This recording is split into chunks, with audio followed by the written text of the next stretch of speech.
ጃክም ቀደም ብሎ ከመኪናው ወረደ። ጃክና ሚያም ወደ ቱቦ ደረሱ። ወደ ቱቦ ውስጥ ሲያዩ ከጨለማ ውጪ ምንም አይታይም። ቱቦ በጣም ከባድ ሽታ ነበረው። ጃክም ሚያ ባትሪ እንድታመጣለት ነገራት። ባትሪውንም አብርተው ምንም ነገር ሊታያቸው አልቻለም። ሲጣሩ ምንም መልስ የለም። ጃክም ዘሎ ሊገባ አሰበ። ሚያ ግን ፊልም ላይ ሰዎች እንደዚህ ሲያደርጉ ይሞታሉ፣ ይቅርብን አለችው። ጃክም በሐሳቧ ተስማማና መግባቱን ትቶት እሷ እግሩን ይዛው እሱ ወደ ውስጥ ጠጋ ብሎ ለማየት መሞከር ጀመረ። ቢጣራም የሚመልስለት ሰው ግን የለም። ግን የሆነ ነገር እየተንቀሳቀሰ እንዳለ አስተዋለ። ሁለት ትልልቅ አይጦች ብቅ ብቅ አሉ። ጃክና ሚያም በድንጋጤ መጮህ ጀመሩ። አይጦቹም ወደ እነሱ እየሮጡ ሲመጡ ሚያ ደንግጣ ሳታስበው ጃክን ለቀቀችው። ጃክም በቱቦ ውስጥ ተንሸራቶ ጉድጓድ ውስጥ ወደቀ። ሚያም አይጦቹ ከሄዱ በኋላ በቱቦ ውስጥ ወንድሟን መጣራት ጀመረች። ጃክም በስተመጨረሻ ራሱን ከሳተበት ነቃ። ሚያ ወንድሟ መንቃቱን ስታውቅ ተረጋጋች። ጃክም ከወደቀበት ሲነሳ በደም የተለወሰውን ቦርሳ ከፊት ለፊቱ አየው። የሰው ቅርጽ የሚመስል ነገር በገመድ ታስሮ ነው። ውስጡ ሰው እንዳለ ያስታውቃል። ጃክ ቀስ ብሎ በእግሩ ነካ ነካ አረገው፣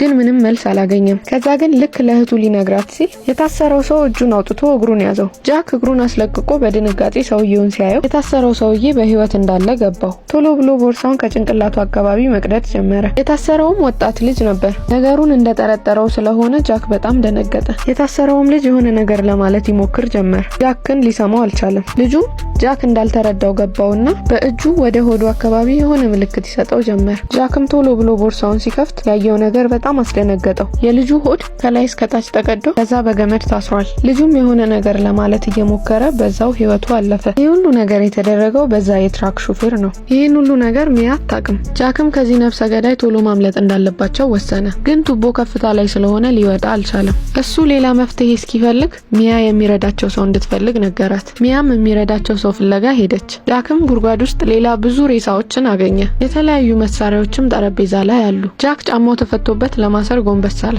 አስሮ ሲጨርስም ቀና ሲል ጣሪያው በሙሉ በሰዎች የተሞላ ነው። የተንጠለጠሉት ሰዎች በሙሉ የሆድ ዕቃቸው ወጥቶ ባዶ ነው። ጃክም ወደ መውጫው ሲቃረብ ነገሮች እየባሱ መጡ።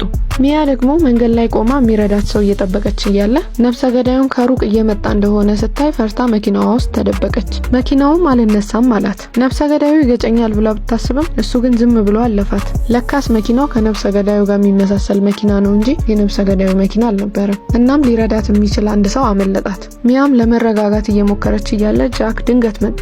ሚያም በጣም ደንግጣ መጮህ ጀመረች። ጃክንም ስታየው ወንድሟ አይመስልም። ፊቱ በጣም ተቀያይሯል። ምንም ያህል ብታወራው መልስ ሊመልስላት አልቻለም። ያየው ነገር በጣም አስደንግጦት ወደ ራሱ መመለስ አልቻለም ነበር። ከ2 ሰዓት በኋላ ጃክ እዛ ጉድጓድ ውስጥ ያየውን ነገር በሙሉ ለሚያ ነገራት። ከዛ አካባቢ ለማምለጥ በፍጥነት መሄድ ጀመሩ። ልክ መምሸት ሲጀምር ቤርጎ አግኝተው እዛ ገቡ። ልክ ከመኪና ውስጥም ሲወርዱ የነፍሰ ገዳዩ መኪና በዛ በኩል